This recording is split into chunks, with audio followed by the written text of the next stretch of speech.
Good morning, everyone. Good morning. Good morning, Rabbi. Did I get on? Wasted. You can do it again. Good morning, Rabbi. Very good. Good morning to you. All right.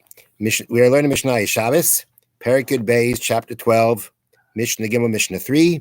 I dedicate this morning's learning in memory of my mother, Mrs. Shlomis Rabinowitz, Shlomis Basa Rabbi Yaakov Eliezer. She's been aliyah for her neshama. Okay. Now the Mishnah is going to talk about the malacha of kosev, of writing, the prohibition of writing on Shabbos. Okay, so the discussion of the Mishnah is always, as we say, liability. Is there going to be a liability? Is there going to be a Torah?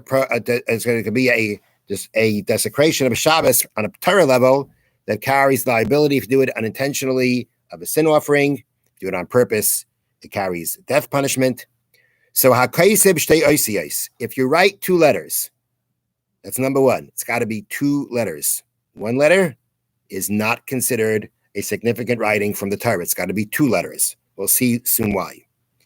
Bein b'yamina, bein b'smaila, whether you're with your right hand or your left. Now, we're talking, if you're doing it with the Mishnah saying, the Mishnah now is giving us all the conditions to be liable from the Torah for doing this. So to say that you could do it with your right or your left hand has to mean, as the Bartanura points out, that you're ambidextrous. You can write with both your hands. Because if you're a righty, then writing with your left hand is called a shinui. That's the unusual way of writing. And doing something in an unusual way on Shabbos does not carry a Torah liability. So there, it's rabbinically it's forbidden, but not according to Torah law. And therefore, when we say here that writing with your right or with your left will make you liable, it means because you can write with your right hand or your left hand. Whether it is the same character or two different characters. As the Bartanura says, if you write Aleph, Aleph, which does not mean anything, but you wrote two letters, Aleph, Aleph, you're going to be liable the same way if you wrote Aleph, Beis, which actually does form a word. Father. But the point is that if you write two letters, no matter what, those letters you're going to be liable. Be Mishnei Samanias. They could be from two different types of ink. In any language, it doesn't make a difference. Hebrew, English, Russian, Spanish, Turkish, whatever it may be. Two letters from any language, chayev, you are liable. Or mixed. What do you mean? Language, a letter of one language. I don't know about that. I'm not sure about it. Let's not go into all the halachic questions right now. Let's just get the general rules. You have to know you've written a letter. Like you might be writing a letter in a language you've never heard of, and you don't know that letter, but by making a mark, that might be a letter in some Arabic. Well, language. ask a different question. What if I make a mark, right? And it's not a language, it's a mark, but it means something to me.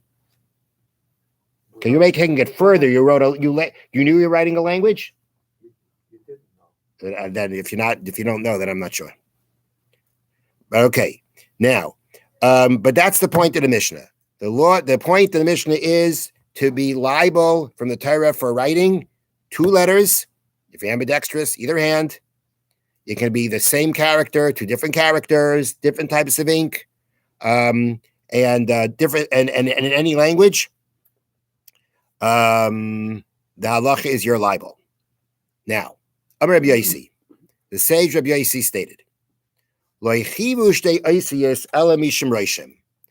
they only said that you're liable for writing two letters because it's a reishim, it means a mark or a meaningful mark. This is what they used to write on the boards of the Mishkan, Leida Eza ben Zugai, to know which is its partner. That means like this. That means that when we talk about, any of the 39 primary forms of work that are forbidden on Shabbos are all based on what happened in the construction of the Mishkan of the tabernacle. Now, the walls of the Mishkan were actually boards, separate boards that were stuck into sockets and kept together with a pole that went through. There was a ring on the outside. The pole went through. That's how they stayed together. Now, when the Mishkan had to be taken apart and they had to travel, when they would come back and put it back together again, they wanted all the boards to be back in their original spots. It's not just like random. I take them apart, I put it back up. Each board was supposed to go back into the place it was before. That means it had to be matched up with a different board. So what did they do? So they used to make a mark. They used to mark two boards to know, okay, these boards go together. Now, Rabbi Yossi's comment is like this. Rabbi Yossi, and this is where the writing in the Mishkan came about. If we say writing is forbidden on Shabbos, it had to be present in the Mishkan.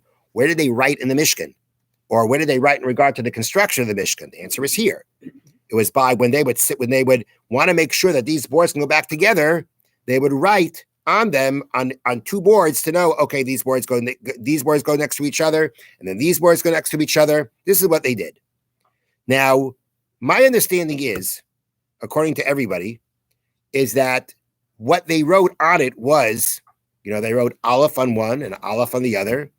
They knew those two went together. Then they wrote Bays, right? Because then that would be the next one. And then another Bays next to each other. And that's how they did it. That's my understanding. As we're going to see, according to the one opinion of the Mishna, that's for sure what they did. But my understanding is that was what they did. But Rabbi Yossi says like this. But when they wrote those letters, it wasn't meant to be so much a letter as much as a mark to make them realize what goes next to what. It wasn't about being a letter. A match mark. It was much more about that, right? It was a match mark. That's what it really was about. And if ever Rabbi Yossi says, you could actually be liable for writing on Shabbos if you don't write any letters, right? But you make two marks. You make two marks that mean something to you. They mean something to you. And those are marks. They're there to remind you something, ready to realize something. Rabbi Yossi says the two letters that we find written by the Mishkan wasn't about being a letter. It's about being a mark. And therefore, if you make two marks on Shabbos, you will be liable for that. That's Rabbi Yossi's opinion. Tanna Kama doesn't say that, the first opinion of the Mishnah. If the Mishnah says, Amar Rabbi Yossi said, that means that he's arguing on something before, which means according to the Tanna Kama, and Tanna Kama said it. Tanna Kama said, "Hakaisev shtei oisius." You got to write two letters. According to Tanna Kama, it's not enough to be a mark. If in the Mishkan it was letters, then it's got to be letters. So the first opinion holds it's got to be two letters. Rabbi Yossi says it doesn't have to be two letters; it's got to be two marks. The halacha does not follow Rabbi Yossi. Now, next, Omar Rebbe. Rebbe said.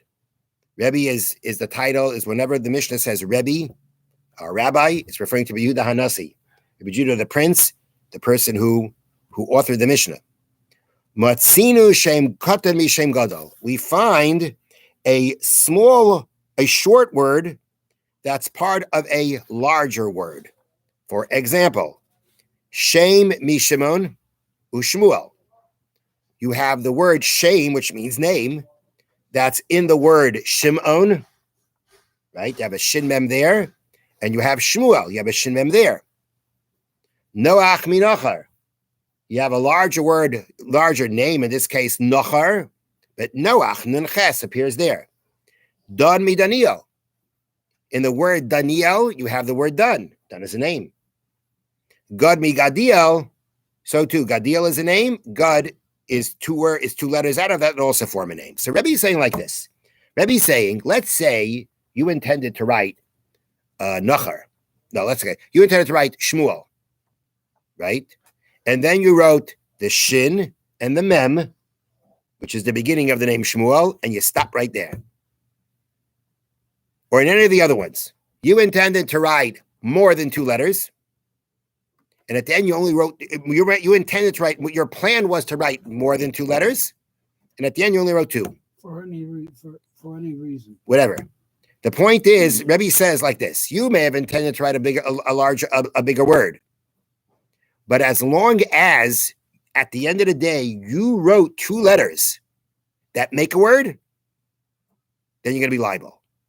In the Mishnah, in the beginning of the Mishnah, the Tanna Kama said any two letters, right? Two of the same letter, don't mean anything, you'll be liable. That's true. Rebbe agrees with that. Rebbe's just saying that if, let's say, I meant to write a word I meant to write more than 2 letters. I meant to write a word, and that word was going to be more than 2 letters. But at the end, I only wrote 2 letters out of that word. If those 2 letters form a word, then I'll be liable, even though I didn't completely do what I was originally planning on doing. So therefore, if I wanted to write Shmuel and I wrote shame, so shame is 2 letters, it means something. So although my intention originally was to write more than 2 letters, it was meant to write a word. If at the end of the day, in this kind of case, where my intention was to write a word of more than 2 letters, that was my intention. But at the end, I only wrote 2 letters. Here, the 2 letters have to form a word. They have to be something. They have to be a word. Your intention was a word. It's got to be a word. Maybe it's not going to be the full word that you wrote, but it has to be at least a 2-letter word. Because originally my intention was to write more than 2 letters. My intention was to write a word. My intention was to write a word of more than 2 letters. So it's got to be, now that means that for this to be a malacha, it's got to be a word. It doesn't have to be the same word, but it's got to be a word. It's got to be a word that 2 letters compose. Now, I just want to conclude one last thing about this, and this is very interesting. Now think about it. If I wanted to write Shmuel, right? So I start with the Hebrew letter Shin, then I write the Hebrew letter Mem. Now we know the Hebrew letter Mem can take 2 forms. There's the Mem in the middle of a word, and there's the Mem Sophis, the end of Mem, the Mem that comes at the end of a letter. Its form is different. It's a different form. This guy was supposed to be writing Shmuel. So what kind of Mem did he write? A regular Mem. But the word shame that comes from the 2 letters of Shin Mem, how would you spell the Mem there? With the end of Mem, with the Mem Sophis, with the Mem at the end. It's a different Mem. So you're trying to say if he writes shame, right? He wrote a 2-letter word that means something.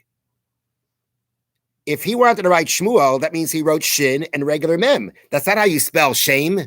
Is that how you spell the 2-letter word shame?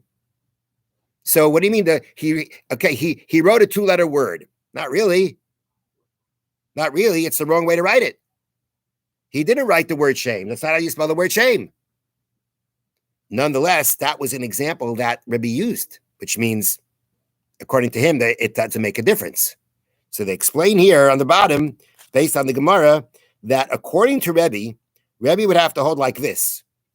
That let's say in a Sefer Torah, yeah, what are the 3 names of what Noach had 3 sons: Shem, Cham, and Yefes, right? And the Sofer wrote the Sefer Torah spelt Shem, Shin, and a regular Mem. Let's say he did that. Kosher or not kosher? Not kosher. Yes, kosher. Huh? According to this opinion, according to this Tana, yes, kosher. That's why it makes sense to say I can write shame with a regular Mem. Because at the end of the day, even if I don't put in the Mem Sophis, according to this Tana, it's still kosher. That means I wrote the word. And that's why I can be liable for writing the 2-letter word. If I look in the Chumash, I'm going to see You're going to see a Mem Sophis. And hopefully in every Sefer Torah, you're going to see a Mem Sophis. And I'm not saying that's the halacha, but according to this Tana, if he used the example of Shem, Shimon, and Shmuel, it's got to be that he holds that even where a Mem Sophis was supposed to be there, you put a regular Mem, it's still a kosher word. And therefore, it's considered that he wrote it. Have a wonderful day. To everyone, and a meaningful and inspiring fast. And maybe be blessed with a Shana Tova, with a year of only bracha and atzlacha and good news. Amen. Amen. Thank you, Rabbi.